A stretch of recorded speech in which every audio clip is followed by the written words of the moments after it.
हे दोस्तों, मैं आपका दोस्त राहुल। रात के करीब 12 बज चुके हैं। आज फिर एक बार आपके सामने YouTube लाइव में हाजिर हूँ। सर, हमारा दोस्त राहुल लापता हो गया है। गायब हो गया? मतलब? सर कुछ भी करके हमारे दोस्त को ढूंढ लीजिए। यार सच कहूँ तो मुझे उस पुलिस वाले पर बिल्कुल भी भरोसा नहीं।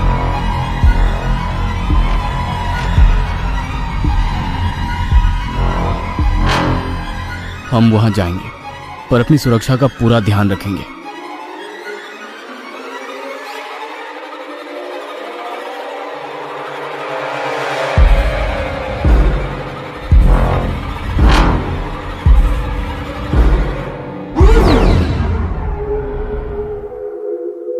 इस कहानी के लेखक है संजय कामले। राहुल कहाँ हो तुम?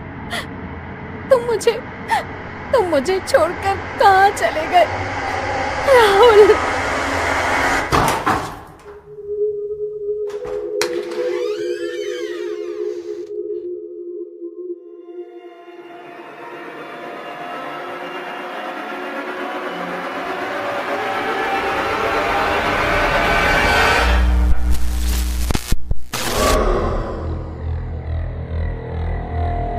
ये लाइट को क्या हुआ? शायद कहीं पर शॉर्ट सर्किट हुआ होगा, इसीलिए पूरे इलाके की बिजली चली गई है।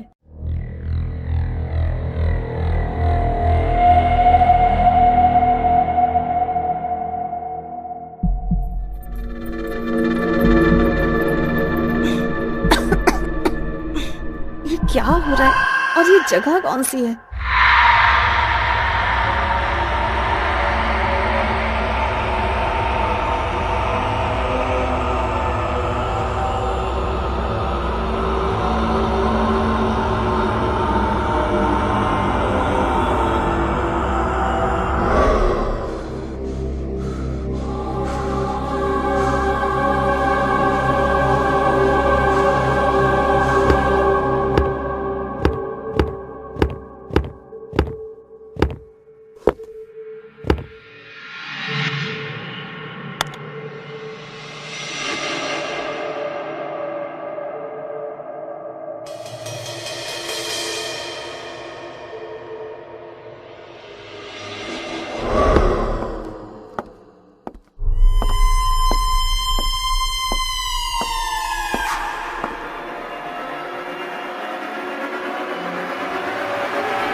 सुनैना इतनी डर गई थी कि वो एकदम से बेड पर उठकर बैठ गई। डर के कारण उसके दिल की धड़कन काफी तेज हो गई थी।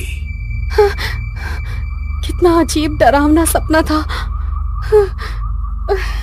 खुद से बात करते हुए उसने अपना सर पकड़ा। शायद राहुल के बारे में ज्यादा सोचने की वजह से उसे ऐसे अजीब अजीब सपने आ रहे थे। लंबी सांस लेते हुए उसने खिड़की की तरफ देखा और सन्न रह गई। डर के मारे उसकी आवाज ही दब गई। वो डिजिटल कैमरा खिड़की में उसके बिल्कुल पास रखा हुआ था।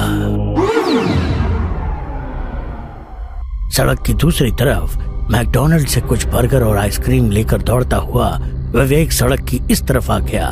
सबके हाथ में एक एक बर्गर और आइसक्रीम देखते हुए उसने सुनैना की तरफ देखा। वो चुपचाप आंखें बंद करके बैठी रही थी। उसने कुछ भी खाने के लिए पहले ही मना किया था। बर्गर का एक बड़ा सा निवाला खाते हुए अतुल ने सुनैना से पूछा, पर वो डिजिटल कैमरा कहाँ है? पता नहीं, रात को मैंने खिड़की के पास देखा, फिर उठाकर टेबल पर रख दिया। सोचा सुबह होते ही तुम लोगों को दिखाने ले आऊंगी, पर सुबह देखा तो कैमरा वहाँ पर नहीं था। पूरे कमरे में ढूंढा, घर में सभी से पूछा, पर कल रात देखा वो अजीब सा सपना सुनैना ने अपने दोस्तों के साथ शेयर किया। सुनैना की बात ध्यान से सुनते हुए अतुल ने पूछा, मतलब तुमने जो पहले देखा था वो सपना था, या दूसरी बार देखा था वो सपना था, या दोनों बार तुम सपने में ही थी? क्योंकि अगर कैमरा तुमने अपने हाथों से टेबल पर रखा था तो वो तुम्हारे घर में कहीं पर तो होना चाहिए था, तो गायब कैसे हो गया? पता नहीं, पर मुझे तो बहुत डर लग रहा है। शायद राहुल की जान खतरे में है।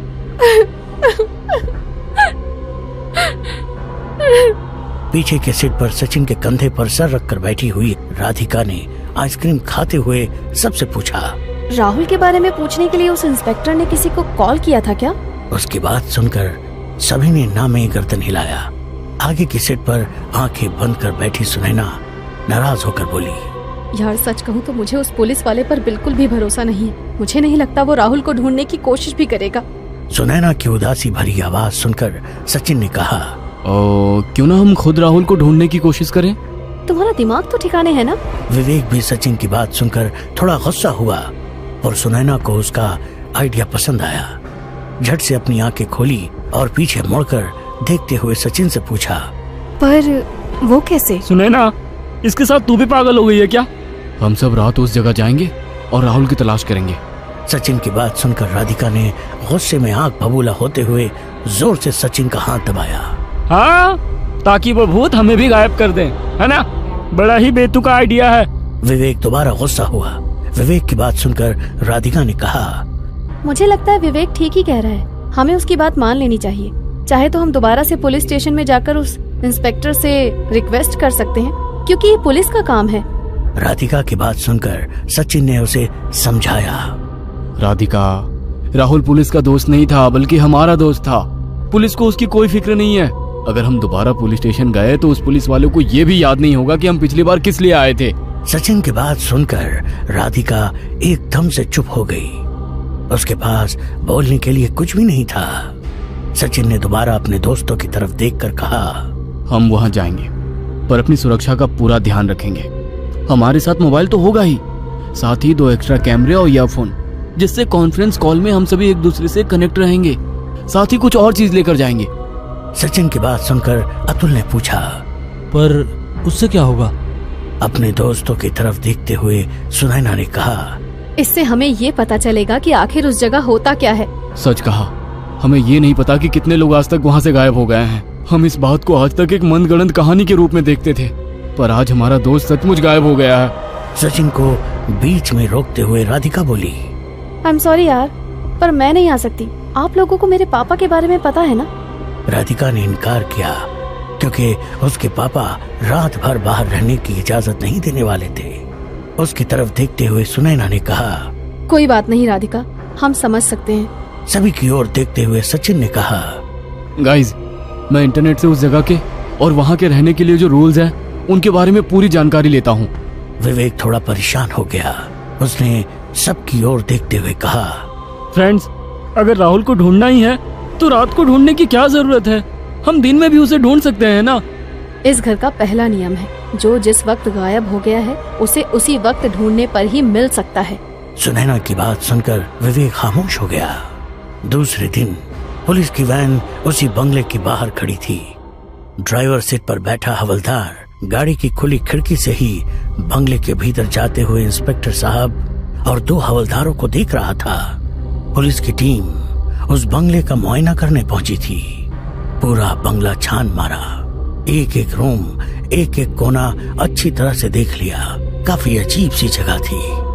किसी खाली कमरे के भीतर नाखूनों की खरोचों की निशान, कुछ आधी जली मोमबत्तियां, दीवारों के ऊपर अजीब सी डरावनी आकृतियां, जैसे किसी शैतानी ताकत की होने की चिन्ह लग रहे थे। पूरा बंगला अच्छे से देख लिया, पर राहुल के होने का कोई सुराग नहीं मिला। लेकिन एक बात जरूर इंस्पेक्टर साहब और उनके हवलदारों ने महसूस की, उस बंगले के भीतर किसी के ना होकर भी होने की मौजूदगी उन्हें साफ साफ महसूस हो रही थी। वो अकेले किसी भी कमरे में जाते हैं तो उन्हें साफ साफ महसूस होता था कि उनके पीछे भी कोई आ रहा है, मगर पीछे देखने पर कोई नहीं होता। कमरे में सन्नाटा होने के बावजूद किसी के होने का एहसास पल पल हो रहा था। बाहर सूरज की आग उगलती कड़ी धूप होने के बावजूद भीतर एक अजीब सी ठंडक शरीर महसूस कर सकता था। काफी देर तफ्तीश करने के बाद इंस्पेक्टर और कांस्टेबल बंगले से निकलकर पास में ही खड़े पुलिस वैन के पास पहुंचे।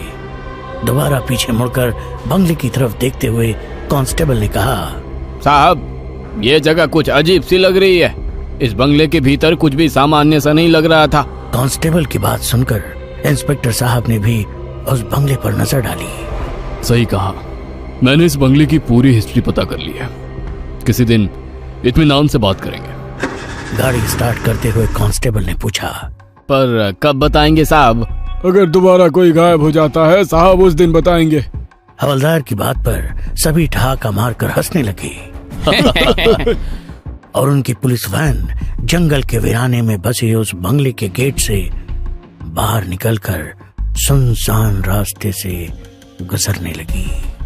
गाड़ी से ही उस बंगले की तरफ झांकते हुए इंस्पेक्टर साहब बोले, हद है यार, ये भूत इतने वीराने में सन्नाटे में इंसानों से दूर रहते हैं, फिर भी इंसान उन्हें ढूंढते हुए यहाँ तक पहुँच जाते हैं। अब हम बेवकूफ किसे कहें, भूत को या ऐसे इंसान को? सर, ये भूत वगैरह को तो मैं नहीं मानता। मुझे नहीं लगता किसी भूत के चक्कर में वो लड़का गायब हो गया है। मतलब? मुझे लगता है उस मैना के चक्कर में 3 लड़कों ने अपने साथी लड़के को मारकर उसकी लाश को इसी जंगल में कहीं पर फेंक दिया होगा। हवलदार की बात सुनकर इंस्पेक्टर साहब थोड़े हैरान हो गए। उन्होंने दोबारा हवलदार से पूछा, ये भी हो सकता है। वैसे ये मैना कौन है और उसका इस केस के साथ क्या कनेक्शन? इंस्पेक्टर साहब की तरफ देखते हुए धीमी आवाज में हवलदार ने मुस्कुराते हुए कहा, साहब, वही सबसे खूबसूरत लड़की, सुनहरे रेशमी बाल, चांदी की तरह बेदाग गोरा रंग, वही जो नीली जींस और जामुनी रंग का शर्ट पहनकर आपके सामने वाली कुर्सी पर बैठी थी, जो अपना सर पकड़कर फूट फूट कर रो रही थी, वही जो अपने दोनों हाथ आपके सामने जोड़कर अपने दोस्त को ढूंढने के लिए विनती कर रही थी। ड्राइवर की बात सुनकर इंस्पेक्टर साहब को सब कुछ याद आ गया। हवलदार की तरफ देखते हुए उन्होंने कहा, अरे हवलदार जी, उसका नाम मैना नहीं, नैना, मेरा मतलब सुनैना है। सब बातें करने में मशगूल थे और उनकी गाड़ी धीरे धीरे जंगल के डरावने माहौल से बाहर निकलने लगी। इधर सब दोस्तों ने तैयारी पूरी कर ली थी।